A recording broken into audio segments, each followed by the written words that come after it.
ସମସ୍ତଙ୍କୁ ADS knowledge ପଏଣ୍ଟରେ ସ୍ୱାଗତ ସହ ମୁଁ ଆପଣଙ୍କର ପ୍ରିୟ ଡିକେ ସାର୍। ଦେଖନ୍ତୁ ପିଲାମାନେ, ମୟୂରଭଞ୍ଜ ଜିଲ୍ଲା ପାଇଁ 280ଟି ହୋମଗାର୍ଡ଼ର ଭ୍ୟାକେନ୍ସି ଆସିଥିଲା। ବର୍ତ୍ତମାନ ତାର ରିଟିନ୍ ଏକ୍ଜାମର ଡେଟ୍ ଆସିଯାଇଛି। କେବେ ଏହାର ରିଟିନ୍ ଏକ୍ଜାମ ହେବ, କେବେ ଏହାର ଭାଇଭା ଟେଷ୍ଟ ହେବ, କେବେ ଏହାର ଟ୍ରେଡ୍ ଟେଷ୍ଟ ହେବ, ସେ ବିଷୟରେ ପୁରା ଡିଟେଲ୍ ଜାଣିବା ପୂର୍ବରୁ ଯେଉଁମାନେ ନୂଆ କରିକି ଆସିଛନ୍ତି ସେମାନେ ଚ୍ୟାନେଲଟିକୁ ସବସ୍କ୍ରାଇବ୍ କରିବା ସହିତ ବେଲ୍ ଆଇକନ୍ର ଅଲ୍ ନୋଟିଫିକେସନ୍ ଅନ୍ କରିଦେବେ। କାହିଁକି ନା ମୁଁ all job related notification, knowledgeable video ଏବଂ ଏକ୍ଜାମ୍ ଆନାଲିସିସ୍ ଭିଡ଼ିଓ ଏହି ଚ୍ୟାନେଲ୍ ମାଧ୍ୟମରେ ପ୍ରୋଭାଇଡ଼ କରିଥାଏ। ତେଣୁକରି ଭିଡ଼ିଓ ଛାଡ଼ୁ ସିଧାସଳଖ ଆପଣମାନଙ୍କର ମୋବାଇଲକୁ ନୋଟିଫିକେସନ୍ଟିଏ ଚାଲିଯିବ। ବୁଝିଗଲା ପିଲାମାନେ? କିଛି ଅସୁବିଧା ହେବ ନାହିଁ, ଡରିବାର କିଛି ନାହିଁ ପିଲାମାନେ। ବୁଝିଗଲା? ଚାଲନ୍ତୁ ବିଳମ୍ବ ନ କରି ଆରମ୍ଭ କରିବା। ଓକେ, ଦେଖିପାରୁଛନ୍ତି ପିଲାମାନେ, ଏ ହେଉଛି office of the commandant home guard Mayurbhanj ଜିଲ୍ଲାର ଅଫିସିଆଲ୍ ନୋଟିସ୍। ଏଇଥିରେ ମୟୂରଭଞ୍ଜ ଜିଲ୍ଲା ପାଇଁ ଯେଉଁ 280ଟି ହୋମଗାର୍ଡ଼ର ଭ୍ୟାକେନ୍ସି ଆସିଥିଲା ତାର ରିଟିନ୍ ଏକ୍ଜାମ, ତାର ଫିଜିକାଲ, ତାର ଭାଇଭା ଟେଷ୍ଟ କେବେ କ'ଣ ହେବ ସେ ବିଷୟରେ ଚାଲନ୍ତୁ ଆମେ ଆଲୋଚନା କରିବା।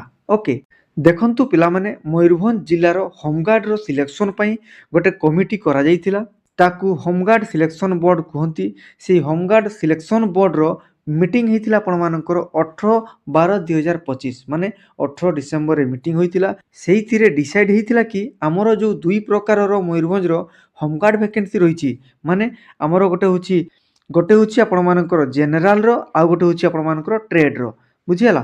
ତେଣୁକରି ସେଇମାନଙ୍କର କେମିତିକା ଫେୟାରନେସ୍ ଏବଂ ଟ୍ରାନ୍ସପାରେନ୍ସି ରହିବ ସିଲେକ୍ସନରେ, ତା ପ୍ରତି ଧ୍ୟାନ ଦେବା ଦରକାର। ଆଉ କେବେ ଫିଜିକାଲ ହେବ, କେବେ ରିଟିନ୍ ହେବ, ଭାଇଭାରେ କ'ଣ ସବୁ କ୍ୱେଶ୍ଚନ୍ ଆସିବ, କେମିତି କ୍ୱେଶ୍ଚନ୍ ପଚାରିବେ, ସେ ସବୁ ବିଷୟରେ ଆଲୋଚନା ହୋଇଥିଲା। ତା ସହିତ ଆପଣମାନଙ୍କୁ ଅପରଚ୍ୟୁନିଟି ଦିଆଯିବ ଯେଉଁମାନଙ୍କର ଜେନେରାଲର ଆଉ ଟ୍ରେଡ୍ମାନଙ୍କର କ'ଣ କରାଯିବ ନା ସମସ୍ତେ କ'ଣ କରିବେ ନା ପ୍ରଥମେ ରିଟିନ୍ ଏକ୍ଜାମ ଦେବେ। ବୁଝିଗଲା? ତାପରେ ଯେଉଁମାନଙ୍କର ଟ୍ରେଡ୍ ଯେମିତିକା ଥିବ ସେ ଅନୁସାରେ ତାଙ୍କର ଟ୍ରେଡ୍ ଟେଷ୍ଟ ହେବ, ତାମାନେ ତାଙ୍କର ସ୍କିଲ୍ ଟେଷ୍ଟ ହେବ। ବୁଝିପାରିଲେ ପିଲାମାନେ? ଚାଲନ୍ତୁ ବର୍ତ୍ତମାନ ଆମେ ଦେଖିବା କେଉଁ ଟ୍ରେଡ୍ରେ କେତେ ଭ୍ୟାକେନ୍ସି ରହିଛି ଆଉ ତାଙ୍କୁ କେଉଁ ପ୍ରକାରର ସ୍କିଲ୍ ଟେଷ୍ଟ କରିବା ପାଇଁ କୁହାଯିବ। ଓକେ, ଦେଖନ୍ତୁ ସ୍କିଲ୍ ଟ୍ରେଡ୍ କ'ଣ କ'ଣ ରହିଛି। ପ୍ରଥମେ ଦେଖିବା କମ୍ପ୍ୟୁଟରରେ ଆପଣମାନଙ୍କର 64ଟି ଭ୍ୟାକେନ୍ସି ରହିଛି, 64। ଏଇଥିରେ ଆପଣମାନଙ୍କର DCA, PGDCA ତା ସହିତ ଅନ୍ୟାନ୍ୟ ଆପଣମାନଙ୍କର କମ୍ପ୍ୟୁଟର ଯଦି ସ୍କିଲ୍ ଥିବ ତାହେଲେ ଆପଣମାନେ ଆପ୍ଲାଏ କରିଥିବା ପିଲା ଏଇ ଜାଗାରେ ତାଙ୍କ ପାଇଁ ସ୍କିଲ୍ ଟେଷ୍ଟ ହେବ। ବୁଝିଗଲା? ଦେନ୍ ଆପଣମାନଙ୍କର ଡ୍ରାଇଭରରେ ରହିଛି, ଦେଖନ୍ତୁ 32ଟି ପୋଷ୍ଟ। ତେଣୁକରି 32ଟି ପୋଷ୍ଟ ପାଇଁ ଆପଣମାନଙ୍କର ଡ୍ରାଇଭର ଯେଉଁ କ୍ୟାଣ୍ଡିଡେଟ୍ ମାନେ ଆପ୍ଲାଏ କରିଥିଲେ, ମନେ ପଡ଼ୁଛି ପିଲାମାନେ? ଫର୍ମ ଏ ବା ଫର୍ମ କ ମୁଁ କହୁଥିଲି, ସେଇଥିରେ ଯେଉଁମାନେ ଡ୍ରାଇଭରରେ ପ୍ରିଫରେନ୍ସ ଦେଇଥିବେ ତାଙ୍କୁ ଡ୍ରାଇଭିଂର ସ୍କିଲ୍ ଟେଷ୍ଟ କରାଯିବ। ବୁଝିଗଲେ? ଦେନ୍ ଆପଣମାନଙ୍କର କୁକ୍ ପାଇଁ ମଧ୍ୟ ଆପଣମାନଙ୍କର 20ଟି ପୋଷ୍ଟ ରହିଛି। ସେଇ 20ଟି ପୋଷ୍ଟ ପାଇଁ ଯେଉଁମାନେ କୁକ୍ ପାଇଁ ପ୍ରିଫରେନ୍ସ ଦେଇଥିଲେ ତାଙ୍କୁ କୁକ୍ର ଟେଷ୍ଟ କରାଯିବ। ତେଣୁକରି ତାଙ୍କର ଇନଷ୍ଟ୍ରୁମେଣ୍ଟ ଏବଂ ତାଙ୍କର କରେଇ, ଡେକ୍ଚି ଏଇସବୁ ଜିନିଷ ସେମାନେ ନିଜ ଘରୁ ନେଇକି ଆସିବେ। ଓକେ, ଦେନ୍ ଇଲେକ୍ଟ୍ରିସିଆନର ମଧ୍ୟ 2ଟି ରହିଛି ପିଲାମାନେ। ଲଣ୍ଡ୍ରି ପାଇଁ ମଧ୍ୟ 2ଟି ରହିଛି। ସେଭଳିଆ ବାରବାର ଯେଉଁମାନେ ଚୁଟି କାଟିବେ ତାଙ୍କ ପାଇଁ ମଧ୍ୟ 2ଟି ରହିଛି। ସେମାନେ ମଧ୍ୟ ତାଙ୍କର ଚୁଟି କାଟିବାର ଯେଉଁ କଇଁଚି ରହିଲା, ବ୍ଲେଡ୍ ରହିଲା, ଏସବୁ ତାମାନେ ନେଇକିରି ଆସିବେ। ଦେନ୍ ଆପଣମାନଙ୍କର ଟେଲର ଟେଷ୍ଟ ହେବ, ତାଙ୍କର ମଧ୍ୟ 2ଟି ପୋଷ୍ଟ ରହିଛି। ଦେନ୍ କାର୍ପେଣ୍ଟର ମଧ୍ୟ 2ଟି ପୋଷ୍ଟ ରହିଛି। ଏ ଥିଲା ଆପଣମାନଙ୍କର ସ୍କିଲ୍ ଟ୍ରେଡ୍ ପିଲାମାନଙ୍କର ପୋଷ୍ଟ। ତାପରେ ଆମର ଦେଖିବା ବର୍ତ୍ତମାନ ଜେନେରାଲ ଡ୍ୟୁଟିରେ 154ଟି ପୋଷ୍ଟର ଭ୍ୟାକେନ୍ସି ରହିଛି ପିଲାମାନେ। ତେଣୁକରି ଏହି ଜେନେରାଲ ଡ୍ୟୁଟିରେ ଯେଉଁମାନେ ଆପ୍ଲାଏ କରିଥିବେ ତାଙ୍କ ପାଇଁ କୌଣସି ସ୍କିଲ୍ ଟେଷ୍ଟ କରାଯିବ ନାହିଁ ବା କୌଣସି ଟ୍ରେଡ୍ ଟେଷ୍ଟ ହେବ ନାହିଁ। ବୁଝିଗଲା? ପୁରା କ୍ଲିଅର? ପିଲାମାନେ ଟିକେ ମନେ ରଖନ୍ତୁ, ଯଦି କୌଣସି ଟ୍ରେଡ୍ ପାଇଁ କୌଣସି କ୍ୟାଣ୍ଡିଡେଟ୍ ଇଲିଜିବୁଲ୍ ହେଲେ ନାହିଁ ତାହେଲେ ସେହି ଭ୍ୟାକେନ୍ସିକୁ ତାଙ୍କର ଜେନେରାଲ ଡ୍ୟୁଟି ଭିତରେ ଇନକ୍ଲୁଡ୍ କରାଯିବ। ମନେ ରଖିବେ, ବହୁତ ଇମ୍ପୋର୍ଟାଣ୍ଟ। ବୁଝିହେଲା ପିଲାମାନେ? ଦେନ୍ ଆମେ ଦେଖିବା ରିକ୍ରୁଟମେଣ୍ଟ ପ୍ରୋସେସ୍। ପ୍ରଥମେ କ'ଣ କରାଯିବ ନା ଏହାର ରିଟିନ୍ ଟେଷ୍ଟ ହେବ। ମୁଁ ପୂର୍ବରୁ କହିଥିଲି ଉଭୟ ଆପଣମାନଙ୍କର ଟ୍ରେଡ୍ ଆଉ ଜେନେରାଲ ଡ୍ୟୁଟି ବୋଥ୍ କ୍ୟାଣ୍ଡିଡେଟ୍ମାନଙ୍କର ରିଟିନ୍ ଟେଷ୍ଟ ହେବ। ଆଉ ସେଇ ରିଟିନ୍ ଟେଷ୍ଟରେ ଆପଣମାନଙ୍କର କ'ଣ ସବୁ କ୍ୱେଶ୍ଚନ୍ ପଚାରିବେ, ୟା ପୂର୍ବରୁ ମୁଁ ଅନ୍ୟ ଜିଲ୍ଲାମାନଙ୍କରେ କେମିତି ହୋମଗାର୍ଡ଼ର ରିଟିନ୍ ଏକ୍ଜାମର କ୍ୱେଶ୍ଚନ୍ ଆସିଥିଲା ତା ବିଷୟରେ ମୁଁ ଆନାଲିସିସ୍ କରିକିରି ସେଇ ଭିଡ଼ିଓକୁ ମୁଁ ଛାଡ଼ିଥିଲି। ସେଇ ଭିଡ଼ିଓର ଲିଙ୍କ୍ ମଧ୍ୟ ଡେସ୍କ୍ରିପସନ୍ ବକ୍ସରେ ରହିଛି। ସେଇ ପ୍ଲେଲିଷ୍ଟକୁ ଯାଇକି ନିଶ୍ଚୟ ଦେଖନ୍ତୁ ପିଲାମାନେ। ହେଲା? ରିଟିନ୍ ଏକ୍ଜାମରେ କେଉଁ ଟାଇପ୍ର ଜିକେ କ୍ୱେଶ୍ଚନ୍ ଆସୁଛି, ଓଡ଼ିଶା ଜିକେର କ୍ୱେଶ୍ଚନ୍ ମଧ୍ୟ ଦେଖନ୍ତୁ। ଓକେ, ଦେନ୍ ଆପଣମାନଙ୍କର 2 ନମ୍ବରରେ ଆସିବ ଫିଜିକାଲ ଷ୍ଟାଣ୍ଡାର୍ଡସ୍। ତାପରେ ଆପଣମାନଙ୍କର ମେଡ଼ିକାଲ ଏକ୍ଜାମିନେସନ୍ ହେବ। ଦେନ୍ ଆପଣମାନଙ୍କର ଫିଜିକାଲ ଏଫିସିଏନ୍ସି ଟେଷ୍ଟ ହେବ। ତାପରେ ଆପଣମାନଙ୍କର ଟ୍ରେଡ୍ ଟେଷ୍ଟ ହେବ। ଆଉ ସବା ଶେଷରେ ଆପଣମାନଙ୍କର ଇଣ୍ଟରଭ୍ୟୁ ହେବ। ବୁଝିହେଲା। ତାହେଲେ ଇଣ୍ଟରଭ୍ୟୁରେ ଆପଣମାନଙ୍କର ଏସ୍ପି ସାର୍ କ୍ୱେଶ୍ଚନ୍ ପଚାରିବେ, କେଉଁ ଟାଇପ୍ର କ୍ୱେଶ୍ଚନ୍ ପଚାରନ୍ତି, କେମିତି କ୍ୱେଶ୍ଚନ୍ ପଚାରନ୍ତି, ତା'ର ଭିଡ଼ିଓ ମଧ୍ୟ ମୁଁ ଆପଣମାନଙ୍କୁ ଛାଡ଼ି ଦେଇଥିଲି। ଅନ୍ୟ ଜିଲ୍ଲାମାନଙ୍କରେ କେମିତି ପଚାରିଥିଲେ ସେଇ ଭିଡ଼ିଓର ମଧ୍ୟ ଲିଙ୍କ୍ ମୁଁ ଡେସ୍କ୍ରିପସନ୍ ବକ୍ସରେ ରଖିଦେଇଛି। ସେଇ ଲିଙ୍କ୍ରେ ଯାଇ ଆପଣମାନେ ନିଶ୍ଚୟ ଭାବରେ ସେ ଭିଡ଼ିଓକୁ ଦେଖନ୍ତୁ। ଓକେ, ଯାହାଫଳରେ ଆପଣମାନଙ୍କର ରିଟିନ୍ ଏକ୍ଜାମ୍ ଏବଂ ଭାଇବାରେ ମଧ୍ୟ ବହୁତ ଭଲ ସ୍କୋର୍ ରହିବ। ବୁଝିଗଲେ? ପୁରା କ୍ଲିଅର୍? ଆଉ ମନେ ରଖନ୍ତୁ, ୟାର ରିଟିନ୍ ଏକ୍ଜାମ୍ ହେବ 28/12/2025। ତାମାନେ ଡିସେମ୍ବର ମାସ 28 ତାରିଖରେ ଆମର ମୟୂରଭଞ୍ଜ ଜିଲ୍ଲାର ହୋମଗାର୍ଡ଼ର ରିଟିନ୍ ଏକ୍ଜାମ୍ ହେବ ପିଲାମାନେ, ମନେ ରଖନ୍ତୁ। ତେଣୁକରି ରିପୋର୍ଟିଂ ଟାଇମ୍ ହେଉଛି ସକାଳ 7 ଘଟିକା ସମୟରେ। ତେଣୁକରି 28 ତାରିଖ ଦିନ କିଏ କେଉଁଠି ସକାଳ 7 ଘଟିକା ସମୟରେ ଉପସ୍ଥିତ ହେବେ ମୁଁ ଆପଣମାନଙ୍କୁ ଜଣାଇଦେବି।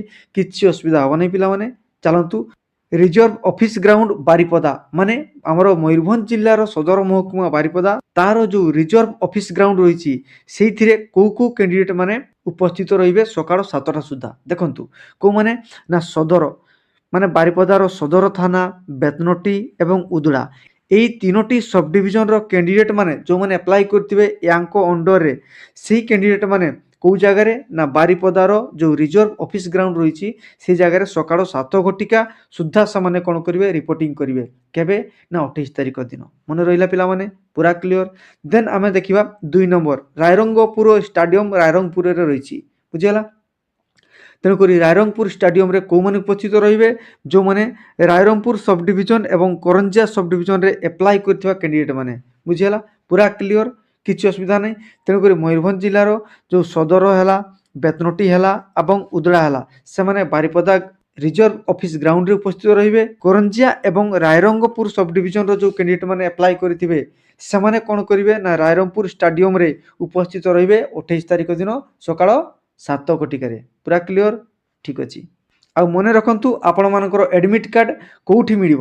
ନିଜ ନିଜ ପୋଲିସ୍ ଷ୍ଟେସନରେ, ଆପଣମାନେ ଯେଉଁ ପୋଲିସ୍ ଷ୍ଟେସନରେ ଆପ୍ଲାଏ କରିଥିବେ ବା ଯେଉଁ ପୋଲିସ୍ ଷ୍ଟେସନରେ ଆପଣମାନଙ୍କର ରେସିଡେନ୍ସ ରହିଥିବ, ମାନେ ଘର ରହିଥିବ, ସେହି ପୋଲିସ୍ ଷ୍ଟେସନରେ ଆପଣମାନେ 24 ତାରିଖରୁ 25 ତାରିଖ ମଧ୍ୟରେ ଆପଣମାନଙ୍କର ହଲ୍ ଟିକେଟ୍ ମାନେ ଆଡ଼ମିଟ୍ କାର୍ଡ଼ଟିଏ କଲେକ୍ସନ୍ କରିନେବେ।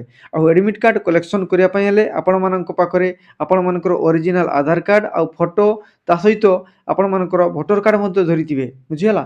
ମାନେ ଆପଣମାନଙ୍କର ନେମ୍ ଏବଂ ରେସିଡେନ୍ସ ଭେରିଫିକେସନ୍ ପାଇଁ ଆପଣମାନଙ୍କର ଅରିଜିନାଲ୍ ଡକୁମେଣ୍ଟ ଧରିବେ ଆଉ ଫଟୋ ଧରିବେ। ତାହେଲେ ଜାଣିକି ଆପଣମାନଙ୍କୁ ଆଡ଼ମିଟ୍ କାର୍ଡ଼ ବା ହଲ୍ ଟିକେଟ୍ ଆପଣମାନଙ୍କୁ ମିଳିବ ନିକଟସ୍ଥ ଥାନାରେ। ବୁଝିହେଲା? ନହେଲେ ଆପଣମାନଙ୍କୁ ଫେରସ୍ତ କରିଦେବେ, ଦେବେ ନାହିଁ। ମନେ ରଖିଥାନ୍ତୁ ପିଲାମାନେ।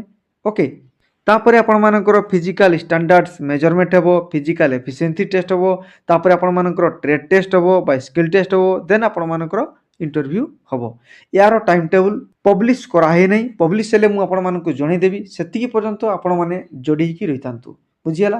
ଚ୍ୟାନେଲଟିକୁ ସବସ୍କ୍ରାଇବ୍ କରିବେ ଏବଂ ଆମର official Telegram channel ADS knowledge point, ସେଇଥିରେ ମଧ୍ୟ ଆପଣମାନେ ଜଏନ୍ କରିପାରିବେ। ତା'ର ଲିଙ୍କ୍ ମଧ୍ୟ ମୁଁ ଡେସ୍କ୍ରିପସନ୍ ବକ୍ସରେ ରଖିଦେଇଛି। ଆଉ ଯାହା ବି କିଛି ଡାଉଟ୍ ହେଲା ମୋର Telegram group DK sir Odisha, ସେଥିରେ ଜଏନ୍ କରିପାରିବେ। ତା'ର ଲିଙ୍କ୍ ମଧ୍ୟ ଡେସ୍କ୍ରିପସନ୍ ବକ୍ସରେ ରହିଛି। ବୁଝିହେଲା? କିଛି ଅସୁବିଧା ହେବ ନାହିଁ। ଯାହା ବି ଡାଉଟ୍ ହେବ କମେଣ୍ଟ ବକ୍ସ ଆପଣମାନଙ୍କର, କମେଣ୍ଟ କରିକି ଜଣାଇବେ, ନହେଲେ ଟେଲିଗ୍ରାମ ଗ୍ରୁପ୍ରେ ମଧ୍ୟ ଆପଣମାନେ ପଚାରିପାରିବେ। କିଛି ଅସୁବିଧା ହେବ ନାହିଁ ପିଲାମାନେ। ବର୍ତ୍ତମାନର ଆପଣମାନଙ୍କର ଫିଜିକାଲର ଏବଂ ଇଣ୍ଟରଭ୍ୟୁର ସ୍କିଲ୍ ଟେଷ୍ଟର ଡେଟ୍ ଆସିନାହିଁ। କେବେ ହେବ, କେତେବେଳେ ହେବ, କେମିତି ହେବ, ସେ ବିଷୟରେ ନୋଟିସ୍ ଆସିଲେ ମୁଁ ଆପଣମାନଙ୍କୁ ନିଶ୍ଚୟ ଜଣାଇଦେବି। ଓକେ ପିଲାମାନେ, ତେଣୁକରି এই ଟାଇପ୍ର job related notification, knowledgeable video ଏବଂ ଏକ୍ଜାମ୍ ଆନାଲିସିସ୍ ଭିଡ଼ିଓ ପାଇବା ପାଇଁ ହେଲେ ଚ୍ୟାନେଲଟିକୁ ନିଶ୍ଚୟ ଭାବରେ ସବସ୍କ୍ରାଇବ୍ କରିବେ। ତା ସହିତ ବେଲ୍ ଆଇକନ୍ର ଅଲ୍ ନୋଟିଫିକେସନ୍ ଅନ୍ କରିଦେବେ। ଭିଡ଼ିଓକୁ ଲାଇକ୍ କରିବେ ଆଉ ସାଙ୍ଗମାନଙ୍କ ନିକଟକୁ ସେୟାର କରିବେ। ମତାମତ ଦେବାକୁ ଜମା ଭୁଲିବେନି। ଧନ୍ୟବାଦ।